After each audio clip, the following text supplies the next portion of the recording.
I couldn't believe it. And then she took me to the refrigerator.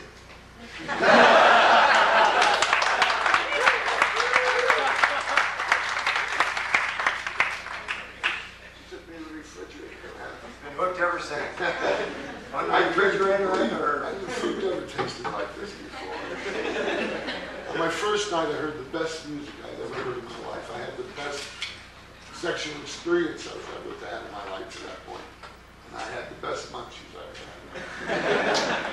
And I said, this is going to be crazy.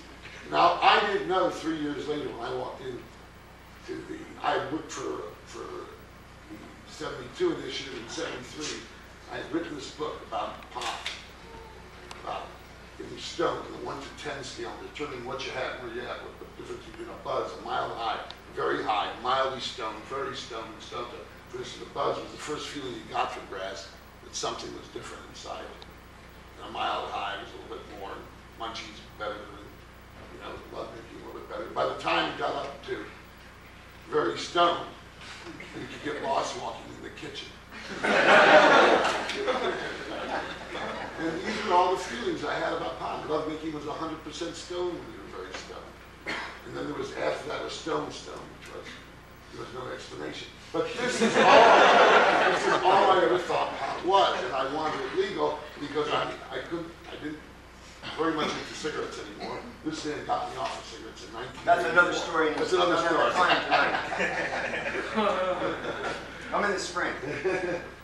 But I didn't know a word about the hemp. I didn't have the foggiest idea that this plant had ever been useful to anybody on the history of the planet, other than to smoke and get high, get the munchies, and listen to music, and have better sex. But she told me to smoke it and enjoy it, but she didn't tell me anything else. Captain Ed Adair took me to my first marijuana meeting in the state of California for the 74 initiative, which we failed to get on the ballot by about 20,000 signatures. But in 73, I went with him, and I heard Michael Aldridge, Todd Correa, and if these names don't ring a bell, Todd Correa was the head of marijuana research in the United States government in 1966 and 67.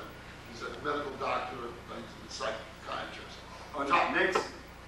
Nixon. He found out about marijuana. He was there. He loved it.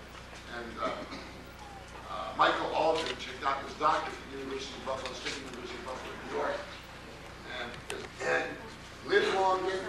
And then, for protein, the number one vegetable protein on earth is soybean. It's been told to you. Actually, by far, the number one protein, as usable protein in the body, is the hemp seed. By far, like 3 to 1 over soybean. Soybean doesn't act as well. People with tuberculosis can take, in Czechoslovakia, for instance, in 1956, they were giving marijuana seeds to people with tuberculosis, and they would beat the tuberculosis. It is the finest medicine. It's a fine food. It's the highest in protein of anything that there is on earth when it comes to usable protein. That was the second highest or third highest.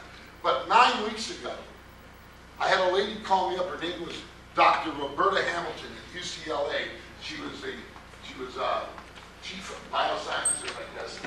She said, Mr. Herr, I heard you on the radio last night, and I didn't know about paper fiber fuel, paint farms. And she was able to write it all back, relate it all back to me. And I said, well, she says, you know, one thing that I teach in school for 40 years, but it's the number one thing for essential fatty acids, and I didn't know what an essential fatty acid is. An essential fatty acid is an acid you must have to fight. That's what builds up your immune system. That is, what is your immune system? To fight. An essential fatty acid is the most important vitamin or nutrient you get in your body from any food. The two highest foods in essential fatty acids on earth are hemp and flax. And then you have to go all the way down to fractions. I mean like 2%, 3% of hemp before you come up with the next food. And she was telling me, I've been reading this and teaching it to my students for 40 years at UCLA. And she said, it says illegal after my hemp seed. It says in all the books, after it says hemp seed illegal, hemp seed illegal. hemp seed for essential fatty acids, which I didn't even know about. I said, this is amazing. I said, you mean that this is your best thing for your immune system on the entire earth? She said, there isn't even anything close. She said, now that I know it's got all these uses and it's not going to kill you, I really want to join your fight. She said, I put my doctorate on the line, everything. I've been at UCLA for over 40 years. I'm a professor emeritus at UCLA. She joined hemp as #1 protein on Earth. And no protein, no more usable protein on Earth than that. And the #1 essential fatty acid. Hemp and flax.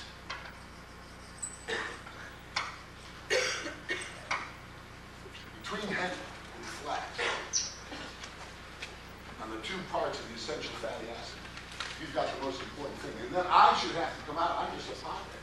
But in '73, I found this out. I've been going out to people and teaching them. I wrote a book. 3 years ago in the United States, there were only 17 organizations in the United States equivalent to Mike Moran and his group here has done.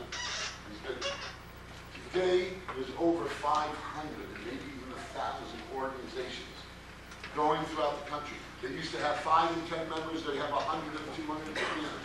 You go out and you pass out this information. You're not going to get it. You lose a job, forget it. All the businesses, once everybody or enough people know this, once the 100th monkey level is reached, you're going to win. But you're not going to win until you put your ass on the line for something really worth putting your ass on the line. And that's for good old pot, for paper, fiber, fuel, medicine, and to live longer, feel better, hear music and color, have the best sex you ever had in your life, and everything else. And that's pot. I'll take it.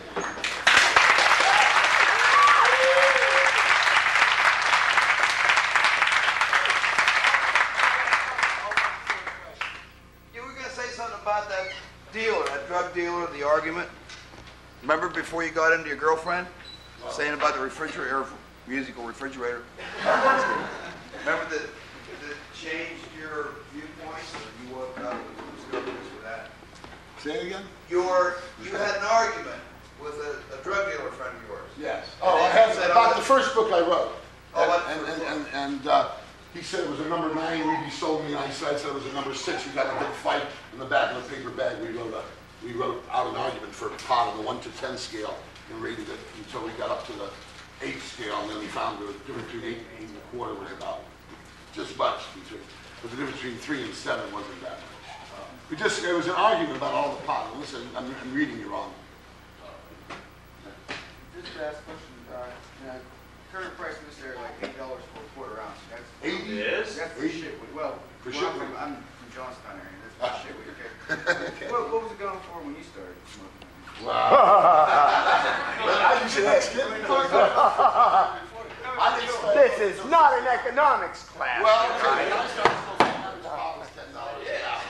But Acapulco was 20 to 25 to 35 an ounce. I'll pay it. $80 a pound. And $80 a pound. $80 a brick.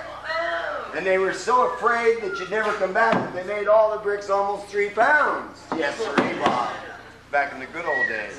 Do you think if marijuana was legalized, do you think we'd have like Camelite butt-ets or whatever, or like, you know? Well, it would be different. You can always grow it in the backyard. You can always grow good pot if you I mean, want. but if you grow it yourself, I mean, if it's legal, don't you think If it's be legal. marketed?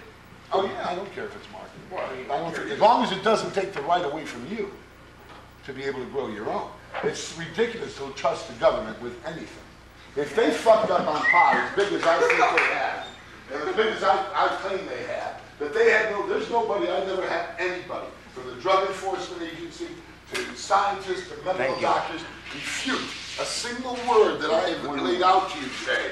We have given them chance after chance. College at Gainesville, Florida last year, I did it with a medical doctor. He went to fight me on marijuana and all the dangers of drugs. He did not know about paper, fiber, fuel, food, paint, varnish, medicine, and all the rest of it. We spelled him out. He lost. He did not get a single vote from the whole audience. It was about 150, 200 people in